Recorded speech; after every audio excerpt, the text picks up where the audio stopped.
warahmatullahi wabarakatuh. Waalaikumsalam warahmatullahi wabarakatuh. Saya Sudarno, NIM PPG 06201082472, mengikuti PPG Batch 1 2025 LPTK Uinsa Surabaya. Mapel yang saya ampuh Akidah Akhlak di Madrasah MA Zainul Hasan II, Mojologi Gading, Probolinggo, Jawa Timur.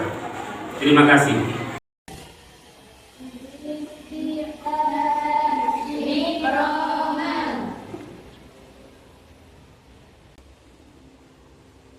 Duduk. Duduk.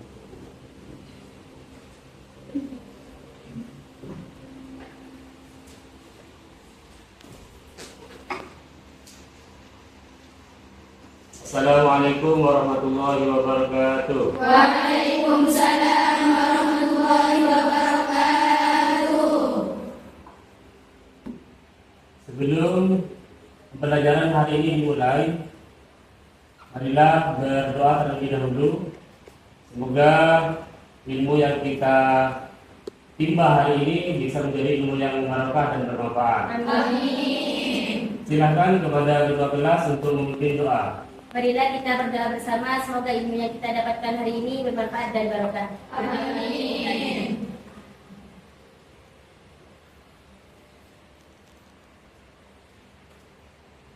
Doa selesai. Sebelumnya saya mau ngecek kehadiran murid hari ini. Ada yang tidak masuk? Ada. Siapa? Atas nama siapa? Kalau tidak berikan saja dia bisa. Atas nama Mailana ya. Alasannya kenapa? Sakit. Oh, karena sakit. Semoga temannya cepat sembuh. Amin. Bagaimana kabar hari ini? Alhamdulillah, luar biasa. Allahu Akbar. Sekali lagi, bagaimana kabar hari ini? Alhamdulillah, luar biasa. Allahu Akbar. Yes. Terima kasih atas semangatnya. Baiklah, sebelum belajar dimulai, saya akan mengevaluasi materi minggu kemarin. Masih ingat ya? Ingat. Materi minggu kemarin saya sudah menjelaskan, yaitu tentang akhlak adalah pergaulan remaja. Minggu kemarin itu kita bahas akhlak tercela dalam pergaulan remaja. Mungkin ada yang ingat apa saja akhlak tercela dalam pergaulan remaja? Bakhil, sombong, homer, Bahil, sombong, homer, zina, takabur. bagus, tepuk tangan.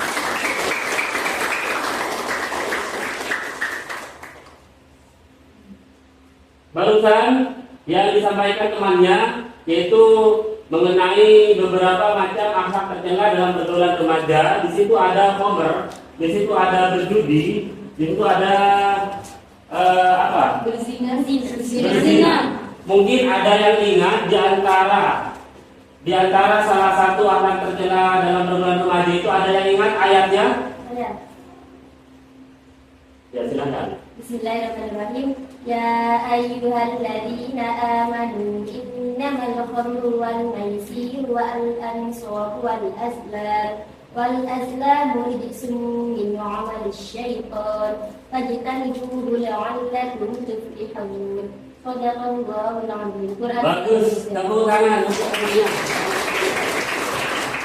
Saya ingat artinya dari ayat ini? Saya Ya, silakan. sesungguhnya minum khamr, judi, menyembah berhala, mengundi nasib dengan anak panah adalah perbuatan syaitan, maka jadilah perbuatan itu agar kamu beruntung. Terima kasih.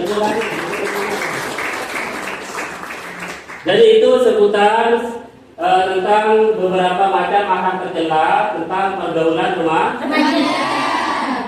Jadi setiap pembelajaran perlu kalian ingat bahwasanya setiap pembelajaran itu kalian harus bisa menyimak, mendengarkan atau menulis keterangan apa yang sudah disampaikan oleh ustadznya. Biar kalau ditanyakan di minggu-minggu berikutnya kalian bisa menjawab seperti temannya ini.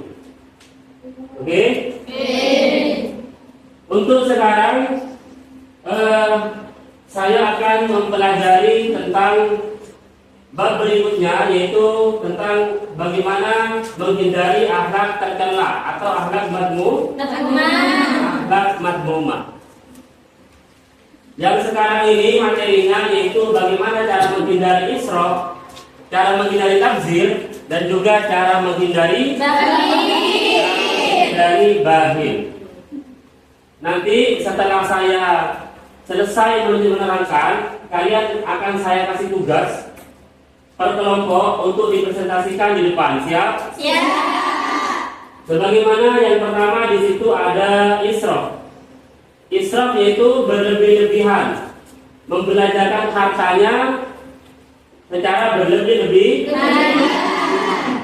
Jadi Allah tidak suka dengan sifat yang berlebih-lebihan, seperti yang disabdakan oleh Allah dalam firman-Nya, ya bani Adam khudhu zinatakum inda kulli masjid. Kulu washrabu wa la tusrifu innahu la yuhibbul musrifin. Itu katanya Allah dalam Al-Qur'an.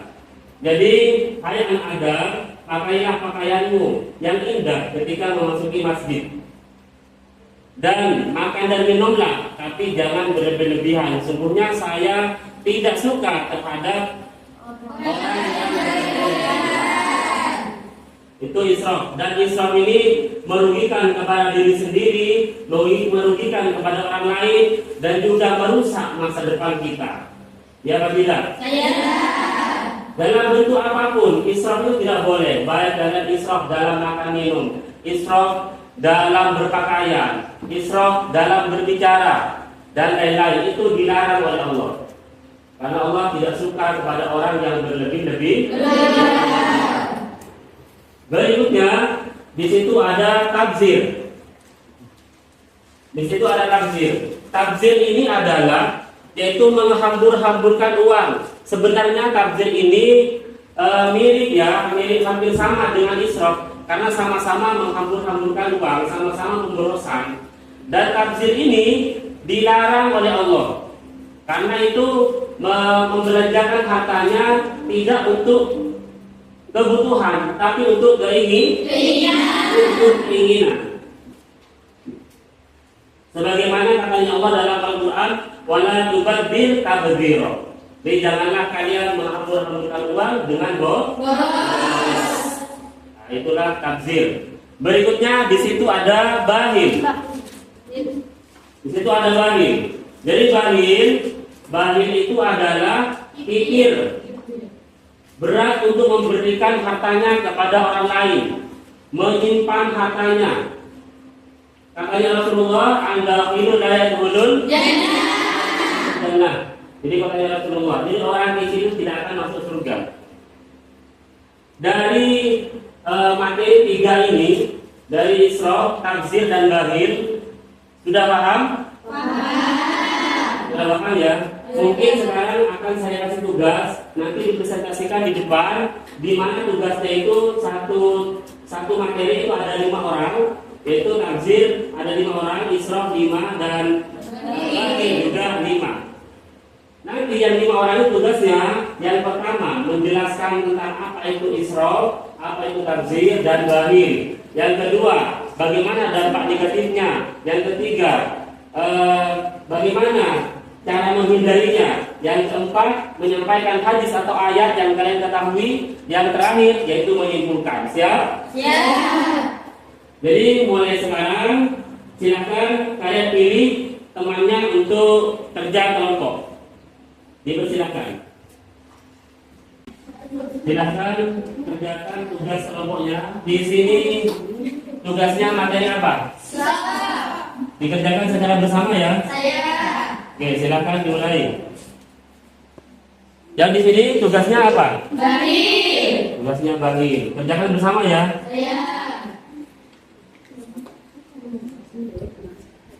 Di sini tugasnya tabzir. Selesaikan dalam waktu 5 menit. Sebentar lagi saya panggil ke depan. Kalau sudah selesai tugasnya, saya mempersilahkan yang sudah selesai untuk maju ke depan dipresentasikan. Kelompok apa yang sudah selesai? 1, 2, 3. Ini 1 ya. Kelompok 1 sudah selesai. Silakan maju.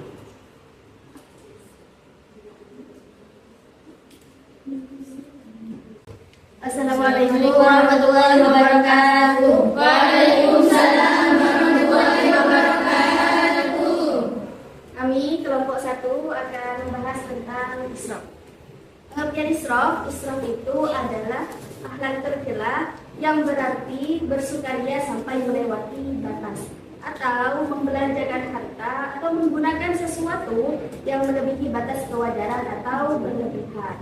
Allah tidak menyukai orang-orang yang berlebihan, dan orang-orang yang punya sifat israf itu berarti temannya setan. Dan cara menghindari perilaku israf itu ada 3. Yang pertama, kita harus ingat bahwa sikap berlebih-lebihan merupakan perbuatan setan yang akan mendapatkan dosa. Dan yang kedua, kita harus menghindari pergaulan dengan orang yang suka hidup berlebih-lebihan. Dan yang terakhir, harus membiasakan hidup hemat dan sederhana. Dalilnya ada dalam Quran surah Al-A'raf ayat 31 juz 8. Bismillahirrahmanirrahim. Ya bani Adam khudhu zinatakum 'inda kulli masjidin wa kulu washrabu wa la tusrifu innahu la yuhibbul musrifin. Wahai anak cucu Adam, pakailah pakaianmu yang indah pada setiap memasuki masjid, dan makan serta minumlah, tetapi janganlah berlebihan, sesungguhnya dia tidak menyukai orang-orang yang berlebihan. Dampak negatifnya israf, yang pertama, menjadi pribadi yang kurang bersyukur. 2, selalu merasa kurang atas apa yang dimiliki. 3, menimbulkan sifat iri, dengki, dan pamor. Jadi kesimpulan dari israf ialah bahwasanya kita dilarang melakukan akhlak tercela yaitu israf. Karena siapapun yang melakukannya, ia akan mendapat dosa. Jadi kita harus menghindari sifat israf dan kita harus berbuat baik. Sudah, ini dari kelompok kami. Semoga bermanfaat berkah. Wassalamualaikum warahmatullahi wabarakatuh. Waalaikumsalam warahmatullahi wabarakatuh. Tepuk tangan.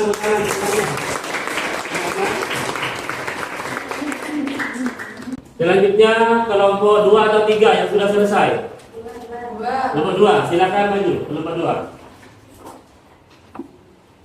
Assalamualaikum warahmatullahi wabarakatuh. Waalaikumsalam warahmatullahi wabarakatuh.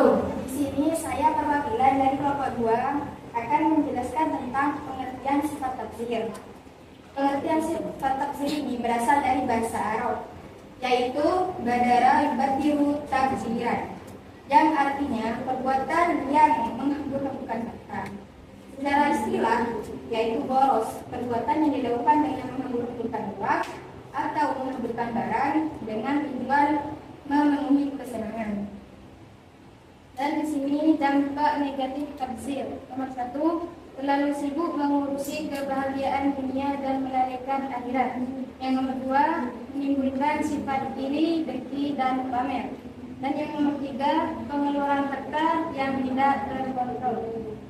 Dalilnya sudah terdapat dalam Al-Quran yang berbunyi A'udzu billahi minasyaitonir rajim. Bismillahirrahmanirrahim. Wa aqidul qurba haqqan wal miskina wa ibnas sabil wa la tubaddil tabdira. Artinya, berikanlah kepada kerabat dekat haknya, juga kepada orang miskin dan orang yang dalam perjalanan. Janganlah kamu menghamburkan hartamu secara boros. Quran Surah Al-Isra ayat 25. Dan cara mencegah sifat tabzir. Yang pertama, membelanjakan harta sesuai kebutuhan. Kedua, membiasakan bersedekah dan membantu orang lain. Ketiga, bergaya hidup sederhana dan senantiasa rendah hati. Kesimpulannya, tabzir adalah perbuatan boros yang menghambur-hamburkan harta. Tabzir itu merupakan akhlak tercela dalam agama. Kita dilarang untuk bersikap tabzir karena tabzir tersebut termasuk perbuatan syaitan. Cukup sekian dari kelompok 2. Assalamualaikum warahmatullahi wabarakatuh. Waalaikumsalam.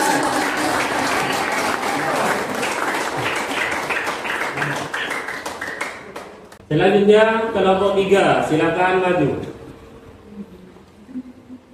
Assalamualaikum warahmatullahi wabarakatuh. Waalaikumsalam warahmatullahi wabarakatuh.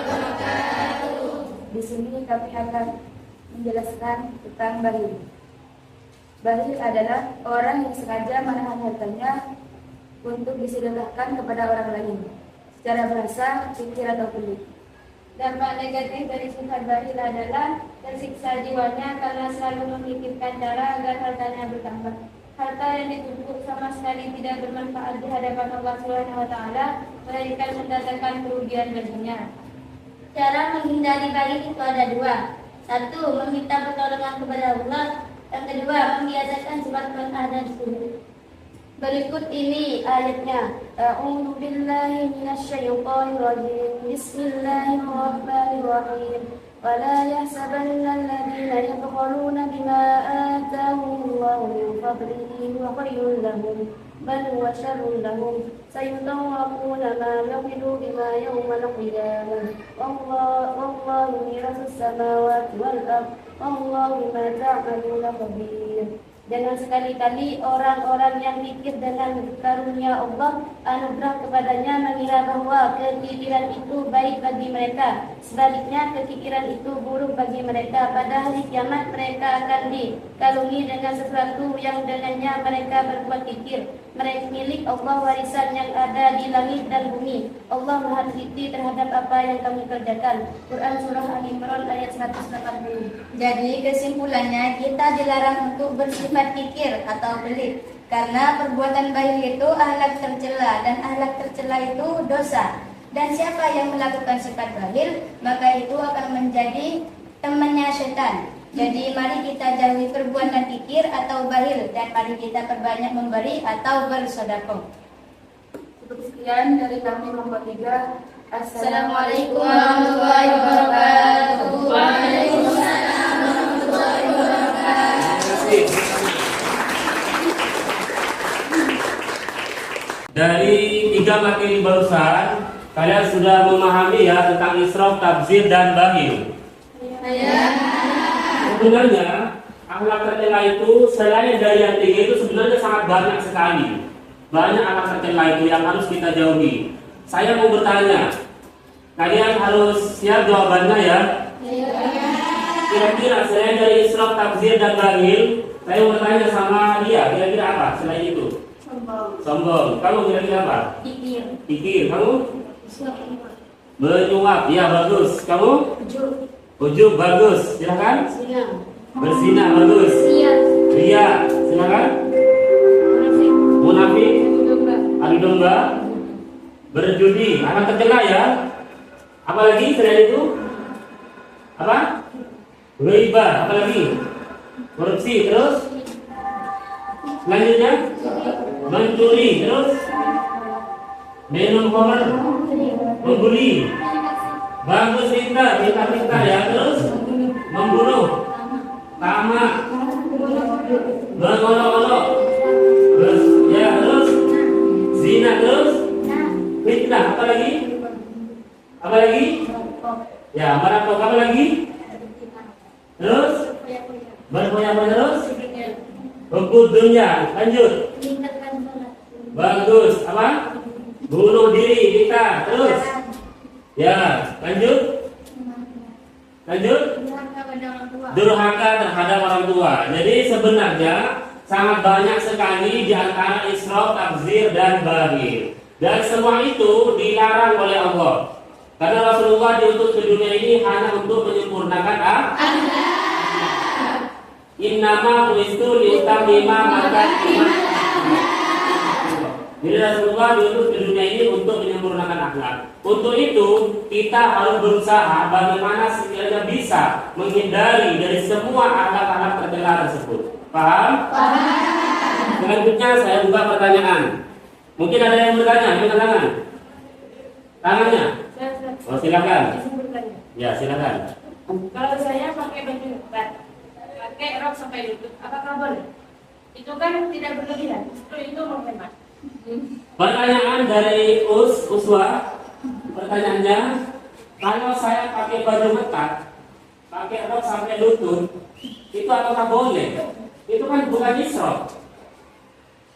Justru itu menghemat. Ada yang mau jawab? Saya Ya, silakan. termasuk israf itu Ustaz, kan sama-sama berlebihan. terlalu terbuka. Terlalu panjang juga termasuk israf, terlalu lebar itu juga termasuk israf karena sifatnya berlebihan. Terlalu panjang itu termasuk israf, dan membuka aurat juga termasuk israf. Karena bukan berarti kita menghemat, bukan berarti kita pas pakai hanya kaos saja atau rok mini.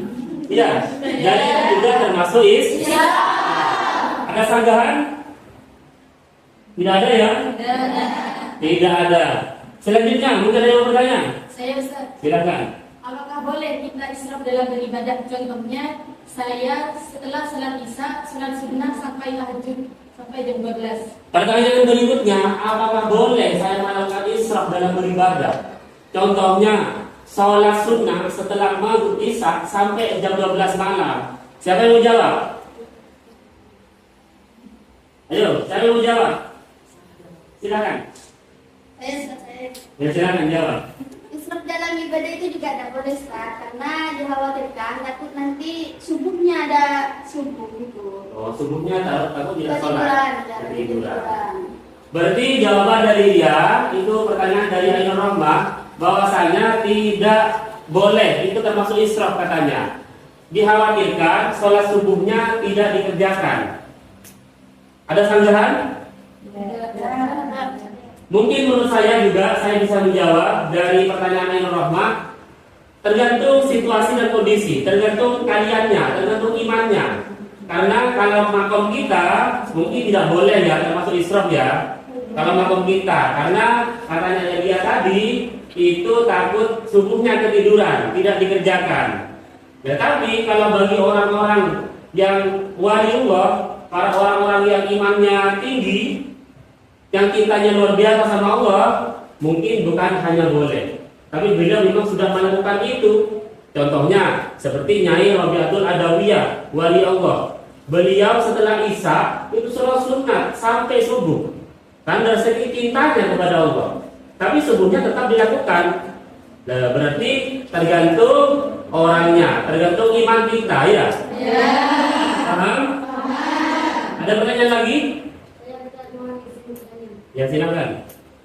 Ada surat kejadian, ada teman saya yang bertanya atau meminta jawaban. Karena saya tidak dikasih, apakah saya termasuk wali? Pertanyaan dari Fatimah Zahra. Ya, Fatimah Zahra. Pertanyaannya begini. Pada saat ujian ada teman bertanya, tapi tidak saya kasih tahu jawaban dari soal tersebut. Apakah saya termasuk bakhil? Siapa yang mau jawab? Saya Ustaz, izin mau bertanya, mau menjawab. Ya, silakan. Kalau menurut saya, kalau masih contekan saat ujian itu sama halnya tidak kasihan dengan temannya. Karena itu membantu temannya untuk bodoh, bukan untuk cerdas. Karena temannya kalau dikasih contekan, itu tidak belajar, Mas. Jadi kalau menurut saya itu tidak boleh. Tidak boleh, itu tidak termasuk bakhil ya. Karena memang pada saat ujian kita tidak boleh memberi jawaban terhadap temannya. Negatifnya temannya pasti tidak belajar. Paham? Tidak termasuk bakhil. Sudah selesai, ada pertanyaan lagi? Ustaz, Ya, silakan. sifat tafsir kalau sudah menjadi karakter, bagaimana cara menggunakannya? Sifat takzir kalau sudah menjadi karakter, bagaimana cara menghilangkannya? Mungkin ada di dapat dilatih. Ada yang mau jawab? Silakan. Cara menghilangkannya sifat takzir. Saya Ustaz, Ya, silakan. kalau menurut saya itu harus berbanyak dengan berzikir. Karena kalau kita berzikir mengingat kepada Allah, kita tidak akan memikirkan duniawi gitu. Kalau menurut saya. Berarti kita yang pertama, cara menghilangkan sifat takzir itu kita harus banyak berzikir, banyak bersyukur, ya. Dan jangan sekali-kali kita berteman sama orang yang tukang berfoya-foya. Intinya kita harus qanaah. Paham? Jadi mungkin cukup sampai di sini materi ini. Kalau kalian sudah paham, atau mungkin ada pertanyaan lagi? Tidak ada. Jadi kalau sudah tidak ada, akan saya tutup materi hari ini yaitu tentang israf, takzir, dan bakhil. Alhamdulillah pembelajaran ini luar biasa. Kalau kalian sudah memahami semua, semoga menjadi ilmu yang manfaat dan barokah. Amin ya rabbal alamin. Cukup sekian dari saya. Wassalamualaikum warahmatullahi wabarakatuh.